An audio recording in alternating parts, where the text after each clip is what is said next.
Respected speaker sir, honourable members of the house. मैं आज इस अगस्त हाउस में एक ऐसे विचार के समर्थन में खड़ा हूँ जो भारत के लोकतंत्र के इतिहास में एक नई कहानी लिख सकता है। वन नेशन वन इलेक्शन ये सिर्फ एक पॉलिसी प्रपोजल नहीं, बल्कि भारत के गवर्नेंस मॉडल को एफिशिएंट, कॉस्ट इफ़ेक्टिव और लोगों के लिए ज़्यादा अकाउंटेबल बनाने का एक रेवोल्यूशनरी कदम है। स्पीकर सर, मैं एक छोटा सा सवाल पूछना चाहता हूँ। क्या आप सोच सकते हैं कि हमारे देश का प्रधानमंत्री, मुख्यमंत्री और नगर पालिका के नेता हर 6 महीने इलेक्शन कैंपेन में बिजी रहें? गांव का किसान सब्सिडी की बात करे, शहर का नौजवान जॉब के बारे में पूछे और जवाब मिले मॉडल कोड ऑफ कंडक्ट लगा है। अब ये अनाउंस नहीं कर सकते। ये रियलिटी है आज के भारत की।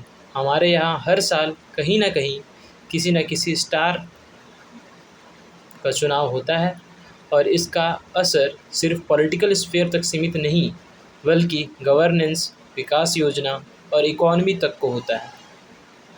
ऑनरेबल मेंबर्स, भारत में 1951-52 से लेकर 1967 तक लोकसभा और स्टेट लेजिस्लेटिव असेंबली यानी विधानसभा के चुनाव एक साथ होते थे। मतलब पूरे देश के लिए एक ही इलेक्शन साइकिल होता था।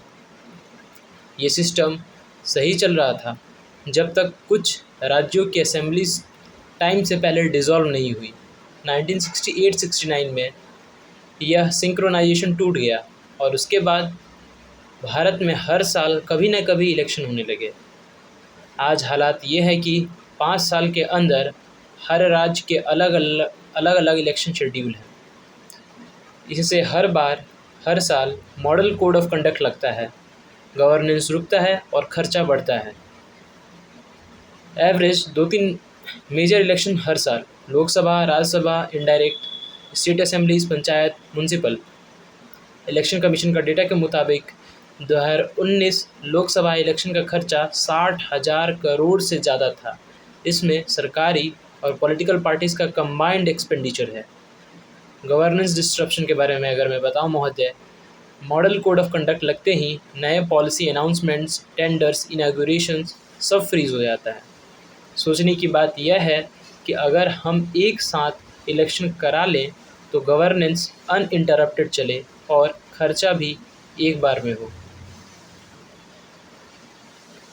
मेन प्रॉब्लम्स जो अभी के समय में देखा जाता है, पहला फाइनेंशियल कॉस्ट। इलेक्शन कमीशन के हिसाब से हर इलेक्शन में लॉजिस्टिक्स, सिक्योरिटी, ईवीएम्स और मैन पावर का खर्चा हज़ारों करोड़ का होता है।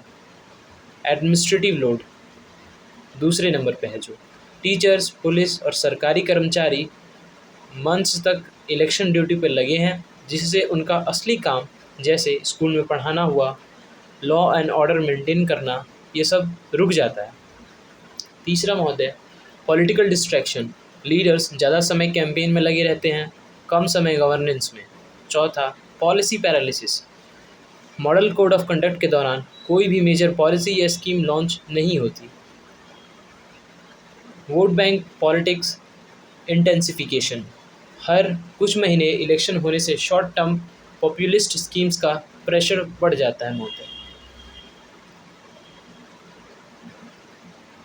इसमें कुछ अच्छाइयाँ भी हैं महोदय। अगर हम वन नेशन और वन इलेक्शन कराते हैं तो उसमें कुछ फ़ायदे भी होते हैं महोदय, जो मैं बताना चाहता हूँ इस सदन में। पहला है कॉस्ट एफिशिएंसी। अगर सारे इलेक्शंस एक साथ होंगे तो कैंपेन और एडमिनिस्ट्रेटिव खर्चा ड्रास्टिकली कम होगा। इलेक्शन कमीशन के इंटरनल एस्टिमेट्स के मुताबिक खर्चा 40 से 50% तक कम किया जा सकता है। दूसरा, गवर्नेंस स्टेबिलिटी आएगी। 5 साल अनइंटरप्टेड गवर्नेंस मिलेगा। मिनिस्टर्स और ब्यूरोक्रेट्स पॉलिसी मेकिंग पर फोकस कर पाएंगे, न कि बार बार इलेक्शन मोड में रहेंगे। तीसरा, वोटर पार्टिसिपेशन। एक साथ इलेक्शन होने से वोटर टर्नआउट स्टेबल हो जाता है, क्योंकि सिटीजन्स को एक ही बार वोट देने जाना होता है। मल्टीपल इलेक्शन से लोग वोटिंग फैटिग का शिकार होते हैं। Reduced corruption. इलेक्शन फंडिंग का प्रेशर कम होगा, क्योंकि कैंपेन एक ही बार होगा। हर 6 महीने फंड कलेक्ट करने का प्रेशर खत्म। National integration. एक देश एक चुनाव, ये एक सिंबॉलिक यूनिटी का संदेश देता है। जिससे देश के लोगों में एक समान लोकतांत्रिक अनुभव होता है महोदय। कैसे हम इसको इम्प्लीमेंट कर सकते हैं, इसका भी रास्ता मैं आपको बता रहा हूँ महोदय। ये एक दिन में होने वाला काम नहीं है, जैसा कि हम समझ सकते हैं। इसके लिए कॉन्स्टिट्यूशनल अमेंडमेंट्स ज़रूरी है। पहला, आर्टिकल 83 लोकसभा टेन्योर। दूसरा, आर्टिकल 172 स्टेट असेंबली का टेन्योर। और तीसरा, आर्टिकल 85, 174 और 356 हाउस रिजोल्यूशन का प्रोविजंस। हमें इसको फेज्ड अप्रोच, जैसे कि लॉ कमीशन ने 2018 में बताया था, उस तरीके से करना चाहिए। पहले फेज़ में हम 50% स्टेट्स का टेन्योर अलाइन करना होगा लोकसभा इलेक्शन के साथ। दूसरे फेज़ में रिमेनिंग स्टेट्स, जो बाकी स्टेट्स हैं, उनके टेन्योर को सिंक करना होगा। इसके कई सारे विदेश के देशों के भी उदाहरण है वहाँ पे। जैसे साउथ अफ्रीका की अगर बात करें तो नेशनल और प्रोविंशियल इलेक्शन एक साथ होते हैं आज भी। स्वीडन की अगर बात करें तो वहाँ पे तो लोकल, रीजनल और नेशनल इलेक्शंस एक दिन में ही होते हैं। बेल्जियम की अगर बात करें तो उसमें भी सिंक्रोनाइजेशन मॉडल फॉलो होता है। ये सब कंट्रीज़ बताते हैं कि सिंक्रोनाइज्ड इलेक्शन से गवर्नेंस स्ट्रीमलाइन होता है। इस पे हमारे विपक्ष भाई कुछ आर्ग्यूमेंट कर सकते हैं, जैसे फेडरलिज्म का स्पिरिट खराब हो जाएगा। मैं उनको बताना चाहता हूँ, फेडरलिज्म का मतलब स्टेट्स की ऑटोनॉमी ख़त्म करना नहीं, बल्कि गवर्नेंस एफिशिएंसी बढ़ाना। टेन्योर अलाइनमेंट सिर्फ एडमिनिस्ट्रेटिव कन्वीनियंस के लिए होगा, इससे ज़्यादा कुछ नहीं। दूसरा उनका तर्क हो सकता है महोदय, इमरजेंसी सिचुएशन में हाउस डिसॉल्व हुआ तो क्या होगा। इसमें मैं बताना चाहता हूँ, इंटरिम इलेक्शंस पॉसिबल होंगे, लेकिन उनका टेन्योर नेक्स्ट जनरल इलेक्शन तक लिमिटेड रहेगा। उनका तीसरा आर्ग्यूमेंट हो सकता है, इम्प्लीमेंटेशन बहुत मुश्किल है। मैं इस पर बोलना चाहूँगा, मुश्किल है लेकिन इम्पॉसिबल नहीं है, नामुमकिन नहीं है। Election commission, law commission, NITI Aayog के पेपर्स में क्लियर रोड मैप दिया गया है। Now honourable speaker sir, Bharat एक वाइब्रेंट इकोनॉमी है, लेकिन हम अपने रिसोर्सेज और एनर्जी का मिसयूज़ बार बार के इलेक्शन में कर रहे हैं।